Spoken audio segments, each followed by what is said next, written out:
मैं एक महाराज हूँ और महाराज रहूंगा। मेरे कंजूसी से मुझे कोई फर्क नहीं पड़ता है। स्वयं ने तो आभूषण धारण कर रखे हैं और हमें कंजूसी का पाठ पढ़ा रहे हैं आप। महारानी! महाराज! शायद आपको यह नहीं पता है कि ये आभूषण, ये घड़ी, ये चैन मैंने अपने मित्र से उधार मांगकर पहना हुआ है। ये मेरा नहीं है। मैं अपना इसलिए नहीं निकालता हूँ कि मेरे राजकोष से आभूषणों की कमी हो जाएगी। हे भगवान, अब महाराज के ऐसे दिन आ गए हैं कि अपने दोस्त से गहने मांग रहे हैं। मैं भी आपको एक राय देता हूँ महारानी। जिस तरीके से मैंने अपने मित्र से उधार मांगकर ये गहने धारण किए हैं, ये आभूषण धारण किए हैं, उसी तरीके से आप भी किसी राजकुमारी से मांगकर कुछ वस्त्र और कुछ आभूषण अपने शरीर पर धारण कर ले, ताकि मेरे राजकोष का धन ना कम हो। नहीं महाराज, नहीं। आप यही रोती रहे। मुझे अपने राजमहल में जाने के लिए विलंब हो रहा है। युवराज, अब बहुत हो गया। प्रेम, बहुत हो गया। अब आप लोग अपने कार्य में लग जाएं। हाँ पिताश्री। युवराज, अब आप पिताश्री नहीं कहेंगे, अब आप मुझे महाराज कहेंगे। अब मैं आपका पिताश्री नहीं, अब इतनी देर तक मैं महाराज हूँ बच्चों। जैसे आपकी आज्ञा महाराज। महाराज की जय! महाराज की जय! महाराज की जय! देखो युवराज, अगर कोई भी राजमहल में मुझसे मिलने आता है तो पहले आप लोग मेरा सम्मान बढ़ाने के लिए महाराज की जय करेंगे। हमारा सीना गदगद हो जाता है, हमारा सीना चौड़ा हो जाता है जिस समय हमारे दोनों राजकुमार हमारी जय जयकार करते हैं। लेकिन महारानी को यह कैसे पता चलेगा कि अपनों की जय जयकार में जो सुख की अनुभूति है वो गैरों में नहीं है। महारानी को सिर्फ इसमें मेरी कंजूसी झलकती है। लेकिन हमारे दोनों राजकुमार जब हमारे अंग रक्षक बनते हैं तो मुझे सुख की अनुभूति होती है। हाँ पिताश्री। महाराज की जय! महाराज की जय! महाराज की जय! महाराज की जय! महाराज की जय! महाराज की जय! युवराज, हाँ पिताश्री। आज मैं अति प्रसन्न हूँ। आप दोनों की जय जयकार से मुझे अति प्रसन्नता हो रही है। इसलिए मैं आप दोनों के लिए एक बहुत ही नया सुंदर वाहन लाने वाला हूँ और आप दोनों के लिए नया नया वस्त्र और आभूषण लाने वाला हूँ। लेकिन पिताश्री, आप बस कहते हैं, लाते नहीं हैं। आप सिर्फ बोलते हैं, नहीं लाते नहीं है। नहीं युवराज, तुम मेरे ऊपर भरोसा रखो।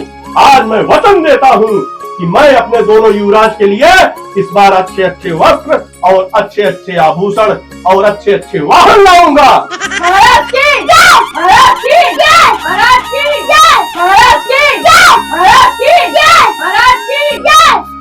अब इस दर्पण में अपना मुख देखने के अलावा मेरे पास और कुछ नहीं है कि मैं अपना श्रृंगार कर सकूं, आभूषण पहन सकूं। राजा ने किस भांति हमें कर दिया है कि मैं बस ऐसे ही बस रोती रहूं, बिलखती रहूं।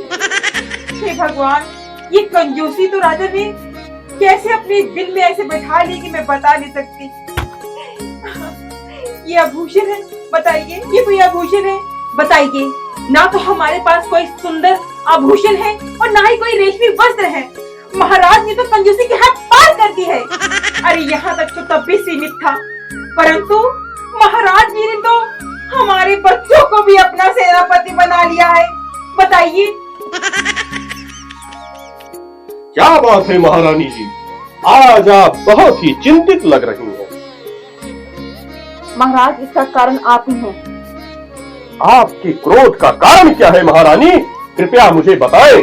कंजूसी महाराज, आपकी कंजूसी। महारानी! महाराज, आपकी कंजूसी ने हमारे जीवन को नष्ट कर दिया है इस तरह से कि हम कुछ कह नहीं सकते आपसे। महारानी, मैं कंजूस नहीं हूँ। आपको शायद यह पता होना चाहिए कि मेरे राजकोष में इस समय धन का किंचित अभाव है। महारानी! महाराज, आपके चिल्लाने से आपकी कंजूसी को हम नहीं दबा सकते। महारानी, मैं कोई कंजूसी नहीं कर रहा हूँ। आपको शायद पता नहीं है कि मेरे राजकोष में इस समय धन का किंचित अभाव है, इसलिए मुझे ऐसा करना पड़ रहा है। यह सब झूठ है महाराज। आप दरअसल हमें आभूषण देना ही नहीं चाहते, सुंदर वस्त्र देना ही नहीं चाहते, वो भी सिर्फ अपनी कंजूसी के कारण। महाराज बताइए, एक महाराज को धक्का दिया जा रहा है, यही संस्कार आपके माता पिता ने सिखाया था? महाराज हमारे माता पिता पर ना जाइए। महारानी, आज मेरा दिन आज गड़बड़ है, मेरे राजकोष में धन का किंचित अभाव है, लेकिन जिस दिन मेरा राजकोष धन से भर जाएगा उस दिन आप मुझसे कहेंगी, हाँ महाराज आपकी जय। वो दिन कभी नहीं आएगा महाराज, क्योंकि आपकी कंजूसी आपके सर पर नाच रही है। हमें आपका रोना नहीं सुनना है। महाराज हमें राजमहल में जाने की देर हो रही है, विलंब हो रहा है। परंतु मैं तो आपका। आप हमारी बात कैसे काट सकते हैं महाराज? हमारा दुख और कौन सुनेगा महाराज? मैं तो आपका कुशल जानने आया था कि आप कैसी हैं, लेकिन आपने मेरा अपमान कर दिया थोड़े से धन के कारण। ये अपमान नहीं है महाराज, ये हमारी मन की व्यथिता थी जो मैंने आपसे बताई है।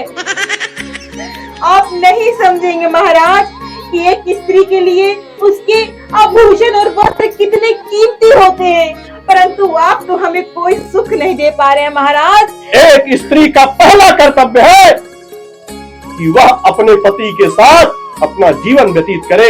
आपको शायद नहीं पता है कि मैं एक महाराज हूँ और महाराज रहूंगा।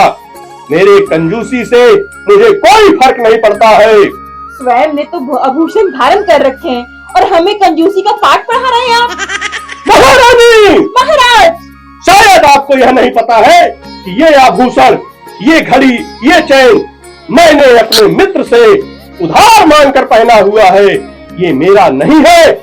मैं अपना इसलिए नहीं निकालता हूँ कि मेरे राजकोष से आभूषणों की कमी हो जाएगी। हे भगवान, अब महाराज के ऐसे दिन आ गए हैं कि अपने दोस्त से गहने मांग रहे हैं। मैं भी आपको एक राय देता हूँ महारानी, जिस तरीके से मैंने अपने मित्र से उधार मांगकर ये गहने धारण किए हैं, ये आभूषण धारण किए हैं, उसी तरीके से आप भी किसी राजकुमारी से मांगकर कुछ वस्त्र और कुछ आभूषण अपने शरीर पर धारण कर ले, ताकि मेरे राजकोष का धन ना कम हो। नहीं महाराज नहीं। आप यही रोती रहे। मुझे अपने राजमहल में जाने के लिए विलंब हो रहा है। आप कैसे महाराज हैं? अपनी पत्नी को भीख मांगने के लिए कह रहे हैं? यह कोई भीख मांगना नहीं हुआ महारानी जी। आपको तनिक लज्जा नहीं आई ऐसी बात हमारे सामने करते हुए? मुझे कोई लज्जा नहीं आ रही है। मैं सिर्फ इतना चाहता हूँ कि जब तक मेरा समय खराब है, मेरे राजकोष से धन और आभूषण की कमी नहीं होना चाहिए, चाहे मुझे कंजूसी की हद पार कर देना पड़े। इसे समय खराब नहीं, इसे आपकी कंजूसी कहते हैं महाराज। महारानी, मैं आपको पुनः बता रहा हूँ, जिस तरीके से आपका जीवन व्यतीत हो रहा है, अभी ऐसे व्यतीत होगा। मुझे आप मजबूर ना करें कि मैं आपको दंड देने पर मजबूर हो जाऊंगा। आप हमें दंड देंगे? हाँ महारानी, मैं दंड दे दूंगा आपको। अब इससे ज्यादा हम और क्या कह सकते? आप रोती रहे, मैं राजकोष जा रहा हूँ। महाराज